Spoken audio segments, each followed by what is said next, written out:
Throughout the world, it is normal for countries to take inspiration from each other and copy historical monuments.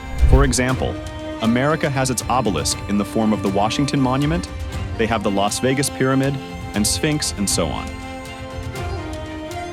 I mean, there are around 80 different Eiffel Towers around the world, all paying homage to the original. But you see, China didn't just copy other countries. They plagiarized the whole thing. China built entire cities to copy others, down to the last-minute detail. They even built a man-made canal to copy the one in Venice. Watch how China brought the entire globe to its doorstep as they continue to impress with their innovation. Welcome back to Mega Constructions. You see, in Chinese culture, it is not a bad thing to copy, especially in construction. They view it as a way of paying tribute by taking inspiration and a way to improve their work. The very first city we're going to look at, and perhaps the most interesting, is Tianducheng. It is nicknamed the Paris of the East for a reason. Construction originally began in 2007 with a 110-meter replica of the Paris Eiffel Tower. Not only that, but the city also copies the infamous Mona Lisa, as well as the Versailles Neptune Fountain. It doesn't stop at the monuments and sites, but also the style. The buildings boast the French neoclassical style that just dazzles in daylight. The layout of the city resembles that of France, and even the lampposts are the same. If you took photos in Tianducheng, no one would be able to tell that you were not in fact in France. Sounds like a bootleg replacement for a honeymoon. If you're looking to enjoy a full French vacation, however, you will be disappointed that the food is still Chinese. They have kept the Chinese cuisine throughout the city, and to us that is a good thing, because nothing beats Asian. The issue that the city met before, though, was that it was kind of a ghost town. Initially, no one wanted to move there. There was no appeal from the people of the East, and that makes sense because why would they want to move to a completely different environment in the middle of what they are used to? This issue began to be resolved when the Chinese government began pushing for people to populate the city with further plans of expansion. An entire railway line and station were built specifically for this city to bring more appeal to moving there. It worked though, as now the city is bustling with more people, as opposed to the laughable number of 2,000 people living there back in 2013. Let's just hope that, unlike Paris, they don't raise the white flag anytime soon. Next up is Thames Town. Just as it is named after the Thames River in the UK, the town was built to look exactly like London. It was originally a large piece of empty farmland until a British citizen, Tony Mackay, teamed up with the Chinese government to transform it. The plan was to redistribute people from major cities to ease the country's dense population and spread them out over the empty suburbs. Right outside of Shanghai, Thames Town is filled with classic London memorabilia.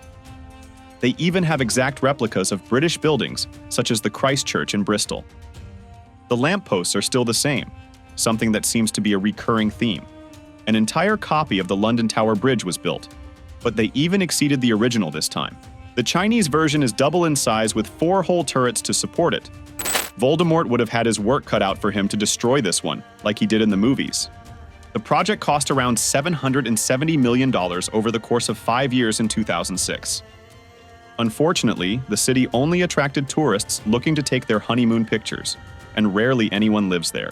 The reason for that is the insane high cost of living there, and the ridiculous housing prices to live in a city that is empty of life. In the middle of the list is the city of Hallstatt. It holds the same name as a village in Austria. Both named Hallstatt, the original one holds around 900 inhabitants only. Some of those people even visited the replica city once it was constructed.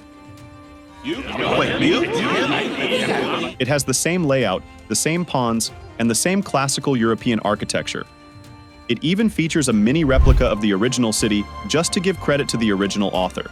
The city staff even wear similar clothing to the original city. It's like you were in Comic-Con or something. The city cost around $940 million to build, and the original goal was to attract the elite citizens of China who are looking to live in remote areas in European cities, so they can move to the replicas and the same lifestyle in China for a much cheaper cost. Not many people were willing to live there though, but it became a major tourist attraction as well. It seems like all of those cities only work as tourist stops. It's like the people of China asked for Austria, and China told them we have Austria at home.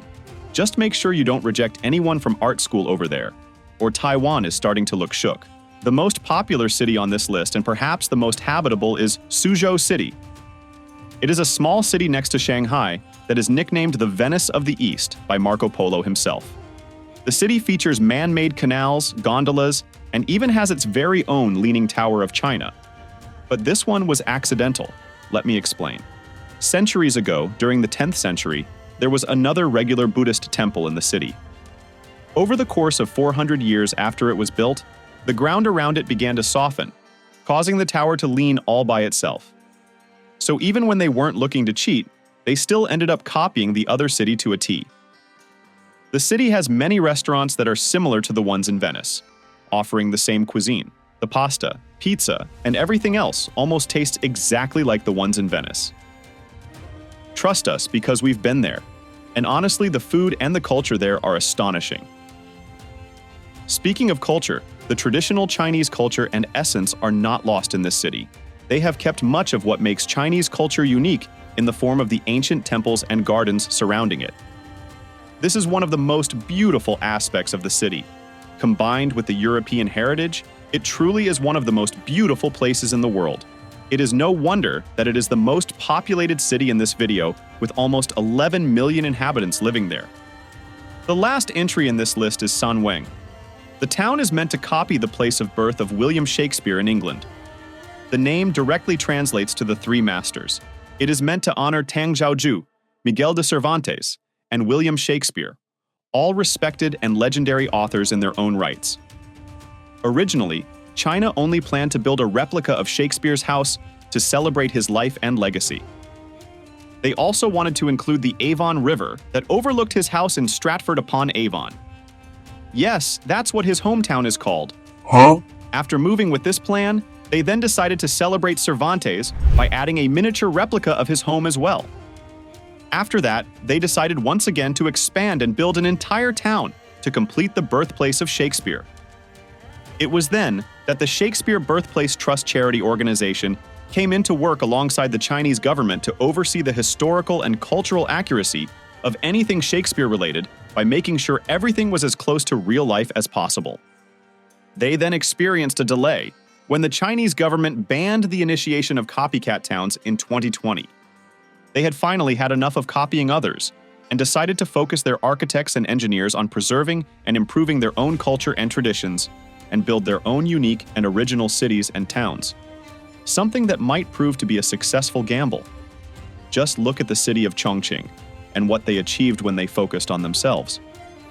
Although China will keep the existing copies of other cities that they had already built, they have stated that they will take a closer look at them and decide what will happen. So enjoy these buildings while you can, because they may not be around for much longer. That is everything for now. What do you think of these copycat cities? And which one is your favorite? Do you think it's better to bring the rest of the world to your own doorstep? Or is better to be original and do your own thing? Please, let us know what you think in the comments below. And if you haven't, please subscribe and leave a like for this video. Your support helps us continue our work. Thanks again for your support, and I will see you in the next one.